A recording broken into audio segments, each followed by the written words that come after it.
This is the video for lesson number 29B, determining slope, given two ordered pairs or a table of values. At the end of this lesson, you will be able to use the slope formula to determine the rate of change between 2 points, or given a table of values. You will also write the equation of a line. So at the top of your worksheet, it says rate of change or slope formula. It's important to know that every time we see the phrase rate of change, we must always think of slope. So do you remember what letter we use to represent slope when we write our equations of lines? That is correct, the letter M. So next to this expression, I'd like you to write M equals. This is the formula that we are going to use. Now these symbols here really just stand for delta y over delta x, which is just a fancy way of writing the change in y values over or divided by the change in x values. The formula that we are going to use specifically is going to be written as y2 minus y1 over x2 minus x1. Please copy the formula.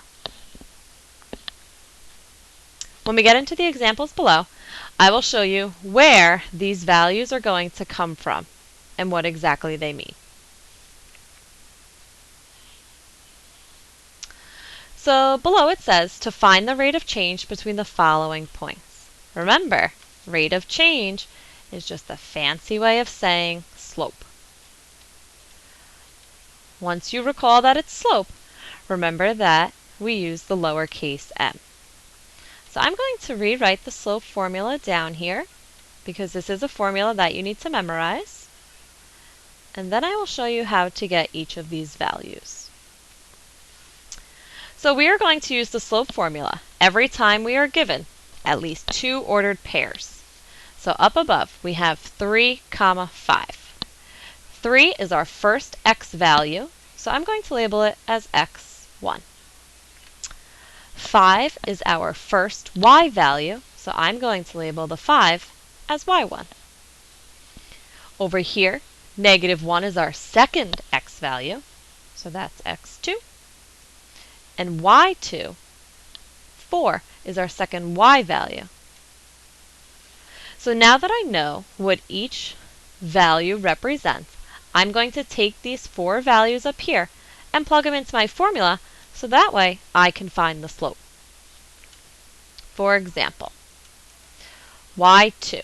So go up above, y2 we assigned to 4, so I will plug in 4 where I see y2. Bring down your minus sign, then y1. y1 we assigned to 5, so 4 minus 5. Over x2, up above we had as -1. Bring down that minus sign from right here. x1 is 3. And there you go. We can evaluate this to find our slope. So 4 minus 5 is -1 over -1 minus 3 is -4. Remember that we can really simplify this to +1 over +4, since a negative divided by a negative is a positive. So we can say that the rate of change, or the slope, between these two ordered pairs is 1 over 4. So also remember that this really just stands for the rise over the run. So down below I have this graph, but you don't have this on your worksheet, but I just want to show you what this also means. So if I were to plot these 2 points, 3, 5, that goes here. And the other ordered pair, the other point, -1, 4. So -1 and then up 4. If I were to count the rise over run, I should get up 1 and right 4. So let's see. Up 1 and 1, 2, 3, 4. Right 4 is correct. So that means that these 2 points fall on the line that would appear like this. Okay? So we are just finding the slope when given two ordered pairs. Take a look at number 2. We have, again, two ordered pairs, and we must find the rate of change. So let's write down our slope formula so we are all set to go. Make sure you write this every time, please. And let's label our numbers. So 0 is the first x value. -2 is the first y value. And then over here, x2 and y2. Now let's plug in these values. So the slope is going to be y2, we have -5, minus y1 is -2, over x2 is 1, minus x1, which is 0. Okay? Be careful when you are evaluating this. It's a good idea to use your calculator. So the numerator had said -5 minus -2. Notice I enter exactly the way that I see it on my paper, and that it really is -3. Over 1 minus 0, that's 1. So we can say that the slope is equal to -3, or the rate of change. So if I were to plot these two ordered pairs on the graph below, I would see that I end up going from one point to the next. I would have to go down 3 and right 1. Now let's try finding the slope or the rate of change with the table. So for examples 3 and 4, complete the table of values below that represent a linear function. So here we have our xy tables, and if we were to plot these points, they would really represent or fall in the shape of a line. So we will complete the table of values by finding some sort of pattern. So I have 3, a missing box, and then 5, 6, 7. Do you know what that missing number is? If you guessed 4, you are correct. We also have a missing x value. So think about, how do we get from -6 to -3, -3 to 0? What would go here and then get me to 6? If you said 3, you are correct. So after you complete the table, it says write the equation of the linear function in slope-intercept form. Do you remember the equation we used for slope-intercept form? Let's write it up here. So if I need to write the equation of this line, but we're not going to graph it, that means I need to find two important pieces. That is, I need to determine my slope, and I must determine the y-intercept. Let's start with the slope first. We just learned the slope formula, so let's apply it here. y2 minus y1 over x2 minus x1. So that means I need to choose any two ordered pairs in the table and find the slope. It doesn't matter which 2 points you pick. I always like to pick the one that has 0 in it, if that's given. And any other one, I also like to stick to positive values. So I'm going to use these as my values. If I mark them up just like we did before, here's my first x value, my second x value, my first y value, and my second y value. So now I know exactly where these numbers will get plugged in. All right, so y2 is 7 minus 5 over x2 is 6 minus x1 is 0. And if I evaluate this, I would get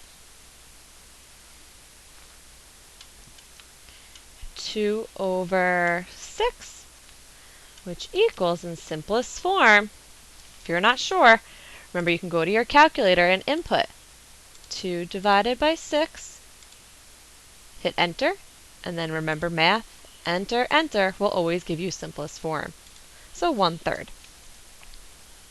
Now I know that the slope is 1 over 3. Now I must find the b value, the y-intercept. Remember, the y-intercept, the x value is always 0, and whatever the y value is what we will plug in for b. Do you see this value in our table up above? It's right here. X is 0, y is 5. So I know that the value of that b is going to be 5.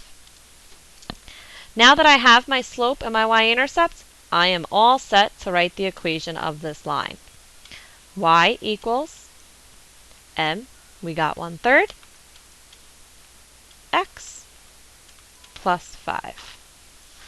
I'm also going to show you now how you can use your calculator to double check this. Remember, to put this into your calculator, we go to y equals, and I can input my equation here.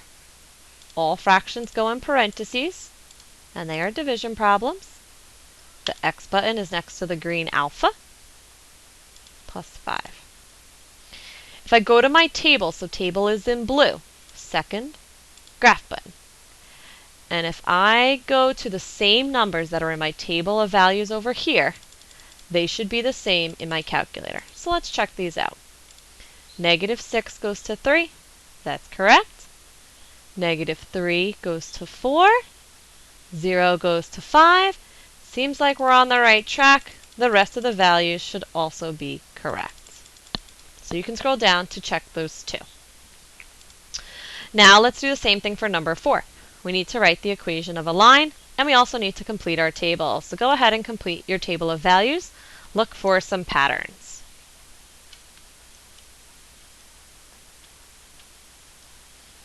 My y values look like they're going down by 2.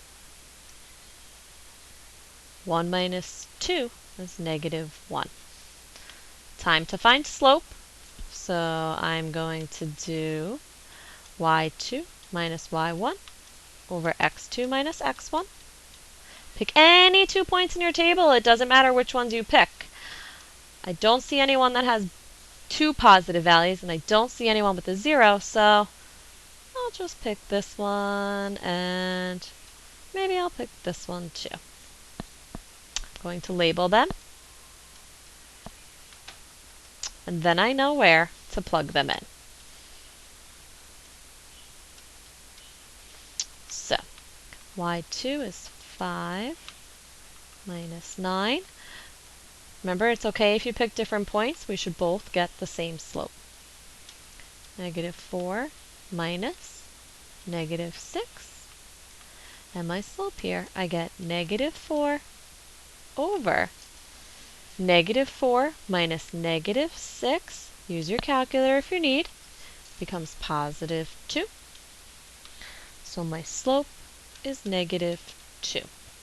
That's my m value. Now I also need to find my y-intercept.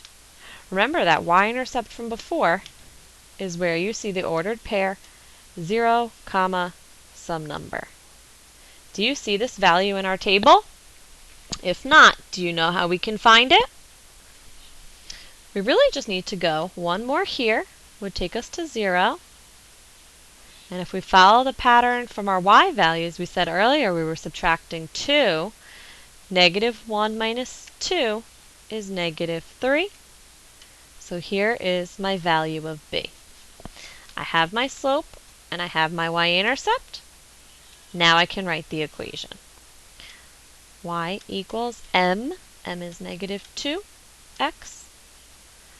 b is -3, so I can just plug in -3. So here's the equation for the table of values in number 4. Go ahead and use your calculator to double check that this is the equation that really represents this table. When you're all set, please go to the back and try the last 2 questions on your own. Please pause the video now.